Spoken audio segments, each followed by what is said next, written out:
guys, this is my friend Carly Moore, and she spent her summer at the Army National Guard basic training. So when did you start this? I started it, I actually shipped off the last day of school, so I missed the very last day of school for it. Well, how was it?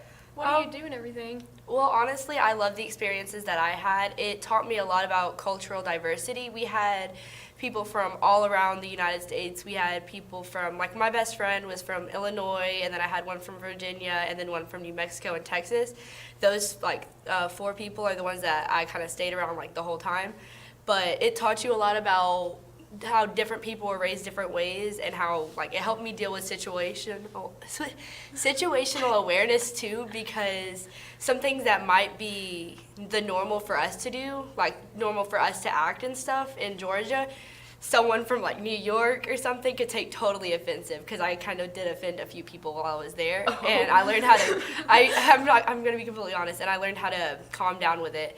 While we were there, though, we did a lot of different trainings physically and mentally, too. It was a big strain on both of those. We went through the gas chamber, which was just basically filled with tear gas. We had to stay in there for so many minutes, breathe it in, get it into our systems and stuff to see how it was like. We did this thing called the Victory Tower, and it's this big, I think it's 40 feet, maybe it's not 40 feet, I don't know. But it was this big tower, and we had to go on it with ropes and stuff, escalate down, go up, or descend down, and then go back up. And it was a lot of fun. The drill sergeants that's where the mental preparedness came, because we would go to sleep at 2100, which was 9 o'clock, but we would have to stay up an extra hour or two to clean and stuff our bays, because if our bays weren't clean, which is where we slept, then all my bays have. No, the bays where we slept is our big bedroom. We had 60 females in there, or 65 females in there, which was a strain because the room wasn't that big either. Usually the room is made for about 30, 40 people, but we stuffed 65 in there. But if our bays weren't clean, then we would have drill sergeants come in at 2 or 3 in the morning, anywhere from 12 to 3 in the morning, wake us up, and they'd just smoke us. So we have to, smoking is making us do a lot of workouts and stuff. They'd make us do a lot of workouts until whatever time our hit time was, which was usually about 4 or 5 in the morning. Yeah, but it sounds really hard, but all in all, I loved it. I loved every second of it. It made me get really, really close with a lot of people that I wouldn't have previously thought that I would even get along with.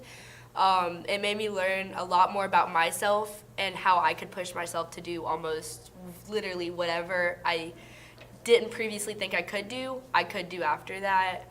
I just love the experience. I would suggest it to honestly anyone that was thinking about doing it, to be honest. So, what are your next steps now from, moving on from basic training? What are you doing now? Well, I had to finish high school, of course, so I'll be here. It's not optional. Yeah. I'll be here all senior year, and then about at the same time that I left for basic training, I'll be leaving for AIT, which AIT is, I don't know what the exact, that stands for, but it's basically what I train for my job in the Army. I'm a vehicle mechanic right now, so I'll be going to Virginia, Fort Lee, which is all the way up in Virginia. I'll be going there for learning how to work on diesel mechanic type stuff on vehicles. Right after that, I want to try to go to Ranger School, which is a separate school. It's kind of hard to get into, but if you have decent PT scores, or pretty good PT scores, then you can get into it. And I've already been okayed for it. I just have to start putting in my applications to be accepted and stuff. But yeah, I'll go straight through AIT and Ranger schools right after that. And then right after that, I'll be not deployed, but I'll be going to my unit. My unit, I think, is in Winder, Georgia. It's got to stay somewhere in Georgia since I'm going to college through it. Mm-hmm. And then I'll just start working on whatever they tell me to work on. Another pro of it, honestly, is that I get to go to college. That was my original reasoning for joining.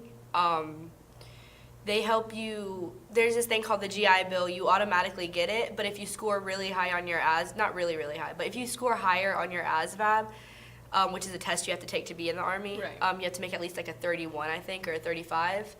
if you make high on a section of your ASVAB and then you pick a job in that section, which I made really high on my mechanic, so I just chose to be a mechanic, then you get this thing called a kicker, and it throws in more money for you to go to college, and it just helps pay for everything. It's just a pro all in out, because I'll probably be getting out paying almost nothing for college. Earlier you said like mental preparedness. What did you do to like prepare yourself to go for basic training? Honestly, I didn't prepare. I didn't think it was gonna be. I didn't think it was gonna be as hard as it was. I went into it. I already had some friends that have been in the Army previously and stuff, so I didn't think it was gonna be all that hard. But I went in there and I really thought that I was just gonna do great. And I got there and like straight off the bat realized that it's difficult for anyone, no matter like if you go into it completely physically fit, like you can, you're just this really cool person that can do all these like workouts and stuff, it's still going to be hard for you because we had these really like big people in it that it was still difficult for them. Once I was there, my main thing was just trying to get along with everyone. You don't have to be there to make friends, but you do have to realize to your left and your right, these are your what we call battle buddies. And later on down the road, if you get deployed, these could be the people potentially to your side whenever you're in combat or in war. So you have to learn to not make enemies. We're all here for the same basic reason. We all want either, a lot of us were there for college, a lot of us were there just for the love of our country, for wanting to go serve and protect what, America's pretty cool, dog. Like, protecting what previously people have protected, and just stuff like that. We're all there for the same basic reason. We want to serve. It's really cool. It's like a nice little base of community. It's the camaraderie in it. I made friends there that I honestly feel like I'll keep forever. Like that we still I FaceTime them or call them because some of them already went straight through to AIT because usually basic training and AIT is together. But a lot of us that were in high school, because you can join when you're 17, are split up, so we didn't go straight through. But I'll FaceTime the ones that are at AIT because you get your phone at AIT, but you don't at basic most of the time. I'll FaceTime them and I'll call them and they'll just tell me how their day's going and I'll tell them how mine is, and it's just like I'm closer to a lot of them and I talk to a lot of them more than I talk to a lot of people at Chestatee, which I love Chestatee. The camaraderie at Chestatee is one of the best high schools, around here. But I feel like I made brothers and sisters while I was off at basic.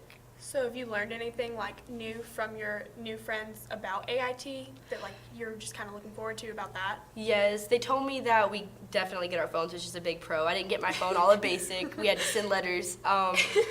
They taught me, or they told me that they're learning a lot of really cool stuff, like with mechanics and stuff, and I'm super pumped to learn it because I do want to go be, a mechanic, and I do want to go learn everything that has to do with it. They told me that they got there, because whenever you're a mechanic, you get a certain uniform that you have to wear so you don't get the oil and stuff all over you.